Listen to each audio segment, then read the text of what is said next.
ప్రభువును రక్షకుడైన యేసుక్రీస్తు శ్రేష్టమైన నామం మహిమ కలుగును గాక. మీ అందరికీ కూడా వందనాలండి. దేవాది దేవుడికి స్తోత్రము. మనల్ని ప్రేమించి ఇచ్చిన ఈ దినములో మరొక నూతన వాక్యం ద్వారా మనల్ని దర్శించడానికి వచ్చిన సర్వోన్నతిని కనపరుస్తూ ఆయన ఇచ్చిన వాక్యాన్ని ధ్యానించుకుంటూ ముందుకెళ్దామండి. కీర్తనల గ్రంథము 45వ కీర్తన 2వ వచనమును ఈరోజు వాక్య ధ్యానముగా మనకు అనుగ్రహిస్తున్నారండి. ఆ వాక్యము, నరుల కంటే నీవు అతి సుందరుడవై ఉన్నావు, నీ పెదవుల మీద దయారసము పోయబడి ఉన్నది, కావున దేవుడు నిత్యము నిన్ను ఆశీర్వదించును అని కోరహు కుమారులు రచించినటువంటి దైవ ధ్యాన కీర్తన అయి ఉన్నదండి ఈ కీర్తన. కాబట్టి వాళ్ళు చెప్తున్నటువంటి మాట ఏదై ఉందంటే, నరుల కంటే నీవు అతి సుందరుడవై ఉన్నావు అని, తర్వాత నీ పెదవుల మీద దయారసము పోయబడి ఉన్నది, కావున దేవుడు నిత్యము నిన్ను ఆశీర్వదించును అని అంటున్నాడు. ఈరోజు ఈ వాక్యంలో ఒక మర్మం కనిపిస్తుంది మనకండి కదా. ఇంతదాకా నేను కూడా గమనించలేదు ఈ విషయాన్ని. దేవుడు అంటున్నాడు, కోరాహు కుమారులు దేవుని దగ్గర ధ్యానిస్తూ రాసినటువంటి కీర్తనలో వాళ్ళు చెప్తున్న మాట ఏమై ఉందంటే, నీ పెదవుల మీద దయారసము పోయబడి ఉన్నది, కావున దేవుడు నిత్యము నిన్ను ఆశీర్వదించును అని ఇక్కడ ఉందండి. అంటే దేవుడు ఏమై ఉన్నాడండి? దయ్యగలిగిన దేవుడై ఉన్నాడు. ఆయనకు కోపం రాదండి, సామాన్యంగా కోపం రాదు. కానీ దేవుడికి కోపము ఉగ్రత రాదు అని చెప్పడానికి కూడా లేదండి. వాక్యం కూడా ఉంది, ఆయన ఉగ్రత ఏ విధంగా ఎవరి మీద వస్తుంది, దుష్టత్వమును విడిచిపెట్టని వాళ్ళ మీద, దేవుడికి విరోధంగా జీవించే వాళ్ళ మీద అని దేవుడు వాక్యం ద్వారా కూడా మాట్లాడుతున్నాడు. కానీ ఇక్కడ ఆయన పెదవుల మీద దయారసము పొయ్యబడి ఉందంటండి. అంటే ఆయన పెదవులు ఏమి మాట్లాడినా మన పట్ల దయగలిగిన మాటలే అయి ఉన్నాయండి. ఆ దయారసము పోయబడినటువంటి ఆ పెదవులతో ఆయన మనతో మాట్లాడేటప్పుడు ఎక్కడైనా ఆయనకు కోపం రగులుకుంటే పరిస్థితి వస్తుందా అండి? కానీ కోపం తెప్పించే పరిస్థితుల్లో కూడా మనం నీతి తప్పి ఇహలోకపరంగా జీవిస్తున్నాం. కాబట్టి దేవుడు ఆయన మాట్లాడుతూ, నీ పెదవుల మీద దయారసము పోయబడి ఉన్నది, కావున దేవుడు నిత్యము నిన్ను ఆశీర్వదించును. ప్రియ సహోదరి సహోదరుడా, ఇంతవరకు నువ్వు పొందుకున్న ఆశీర్వాదాలు, నువ్వు దేవుని ద్వారా అందుకున్న దీవెనలు, నువ్వు దేవుని మార్గంలో నడుస్తున్నప్పుడు దేవుడిచ్చిన సమాధానము, ప్రతిదినము ఆయన కృపాక్షేమములు నీకు అనుగ్రహించి ఇస్తున్నటువంటి ఆయుష్ను, ఆరోగ్యము ఎక్కడ నుంచి వస్తుందండి? ఎప్పుడైనా ఆలోచించామా? కానీ దేవుడు ఈరోజు తన వాక్యము ద్వారా మాట్లాడుతూ ఆయన అంటున్నాడు, నరుల కంటే నీవు అతి సుందరుడవై ఉన్నావు కదా. చాలా మంది తమ శరీరాకారాన్ని చూసుకొని చాలా వరకు విర్రవీగుతారండి. మా అంత టాలెంటెడ్ పర్సన్స్ లేరు, మా అంత సుందరులైన వాళ్ళు లేరు, మా అంత అందం కలిగిన వాళ్ళు లేరు అని. ఎందుకంటే అందం మోసకరమని వాక్యం కూడా చెప్తుంది కదా మనకు. అయినా కూడా కొన్ని విషయాల్లో తప్పిపోతాం. కానీ దేవుడు ఈరోజు వాక్యము ద్వారా మాట్లాడుతున్నాడు, నరుల కంటే దేవుడు అతి సుందరుడై ఉన్నాడు.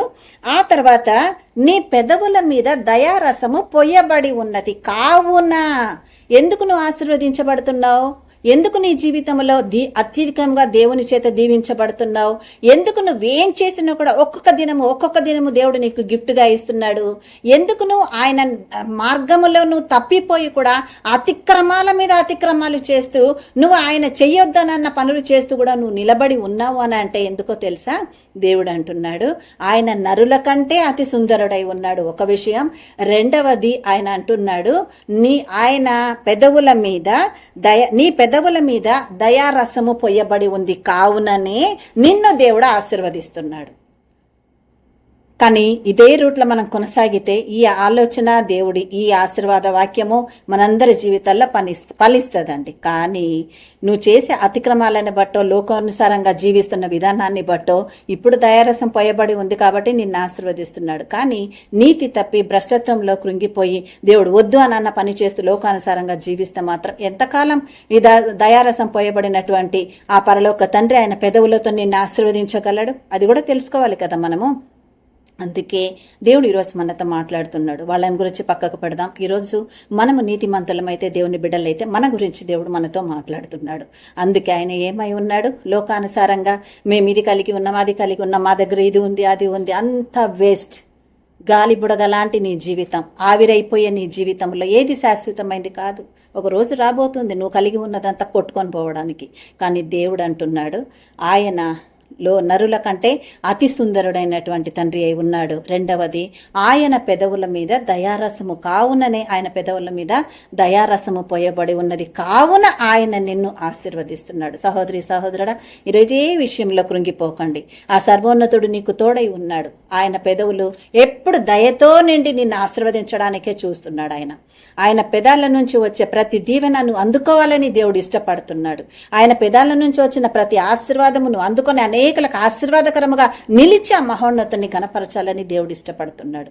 మరి ఇటు కృప పొందుకుందామా దేవునిలో మనం? కాబట్టి ఉన్న సమస్యలు శాశ్వతమైంది కాదండి, కానీ నిత్యమైన ఆయన కృప నిరంతరం మనకు తోడై ఉండి నడిపిస్తుంది. కనుక ఈ వాక్యం అందుకొని ఆయన మహోన్నతుని గణపరుస్తూ ముందుకెళదాం. ఏ విషయంలో కృంగిపోవద్దు. మన దేవుడు మనకు తోడున్నాడు. ఏమై ఉన్నాడు? ఆయన నరుల కంటే అతి సుందరుడై ఉన్నాడు. రెండవదిగా ఆయన పెదవుల మీద దయారసం పోయబడి ఉన్నది. రెండవదిగా ఆ దయారసము పోయబడి ఉన్న ఆయన కృపను బట్టి మాత్రమే మనల్ని ఆశీర్వదిస్తున్నాడు. ఇటు కృప మనకందరికీ తోడై ఉండి వాక్యం ద్వారా నడిపించునుగాక. ఆమేన్, ఆమేన్, ఆమేన్. హల్లెలూయా. తలలు వంచినట్లయితే ప్రార్థన చేసుకుందాం. హల్లెలూయా, హల్లెలూయా, హల్లెలూయా. స్తోత్రం, స్తోత్రం, స్తోత్రం, స్తోత్రం, స్తోత్రం. దేవానికి వందనాలు, స్తోత్రములు తండ్రి. పరిశుద్ధుడ, మహోన్నతుడ, మహాగణుడ, మమ్మల్ని మిక్కిలిగా ప్రేమించి ఆదరించిన మా తండ్రి, మీకే కృతజ్ఞత వందనాలు, స్తోత్రం చెల్లిస్తున్నాం. దినమంతటిలో కూడా ప్రభ నీ కృప మాకు దయచేయండి. ఇచ్చిన ఈ మంచి వాక్యమును బట్టి మీకు వందనాలు ప్రభ. అవును నా యేసయ్య, దేవానికి వందనాలు. కోరహు కుమారులు అయ్యా, ఇదిగో తండ్రి ధ్యానించి రాసినటువంటి ఈ కీర్తనను బట్టి నీకు స్తోత్రములు తండ్రి. అయ్యా, నీవు నరుల కంటే అతి సుందరుడవై ఉన్నావు. నీ పెదవుల మీద దయారసము పోయబడి ఉన్నది, కనుకనే నీవు నిత్యము మమ్మల్ని ఆశీర్వదిస్తున్నావు తండ్రి. ఇటువంటి నీ కృపను బట్టి మీకు కృతజ్ఞతలు, వందనాలు, స్తోత్రములు చెల్లిస్తున్నాము నా యేసయ్య. దేవానికి స్తోత్రములు, స్తోత్రములు, స్తోత్రములు. మమ్మల్ని ఆశీర్వాద మార్గంలో నడిపించడానికి దిగి వచ్చి ప్రభ అయ్యా నీ ధన్యతను మాకు నేర్పించినందుకు మీకు వందనాలు. విన్న వాక్యాన్ని మాలో నీరు కట్టి ఫలింప చేసి వాక్యానుసారముగా మీ త్రోవలలో నడిచే కృప విశ్వాసము ద్వారా మాకు అనుగ్రహించమని ప్రార్థిస్తున్నాం తండ్రి. మీకే వందనాలు. ప్రపంచ దేశాల మీదకి మీ హస్తాన్ని నడిపించండి. రాజకీయ నాయకులకు ప్రభ నిస్వార్థముతో దేశ సేవ చేసే కృపా జ్ఞానమును దయచేయమని వేడుకుంటున్నాము తండ్రి. యవన బిడ్డలను జ్ఞాపకం చేసుకుని ప్రభ యవన స్థితిలో నీతి తప్పకుండా అయాని పరిశుద్ధ మార్గములో జీవించే కృప వారికి దయచేయండి యేసయ్య. దేవా, ఏ బిడ్డలకైతే ఇంతదాకా సంతానము లేక కృంగిపోతున్నారో, గర్భఫలము యెహోవా ఇచ్చు బహుమానమని సెలవిచ్చిన నీ వాక్య ప్రకారం వారిని దీవించి ఆశీర్వదించండి. ఎవరికైతే ఇంతదాకా వివాహాలు కాలేదో, వివాహం అన్ని విషయంలోనికి ఘనమైనదని సెలవిచ్చిన నీ వాక్య ప్రకారము ఆ ఘనమైన ఘట్టమును కూడా వారి జీవితాలలో నెరవేర్చమని ప్రార్థిస్తున్నాను తండ్రి. అయ్యా, ఇంకెంతమంది బిడ్డలు ఈ రోజు పుట్టినరోజులు అయ్యా వివాహ దినాలు జరుపుకుంటున్నారో వారిని అందరినీ కూడా మీరు ఆశీర్వదించి మహిమ పొందండి.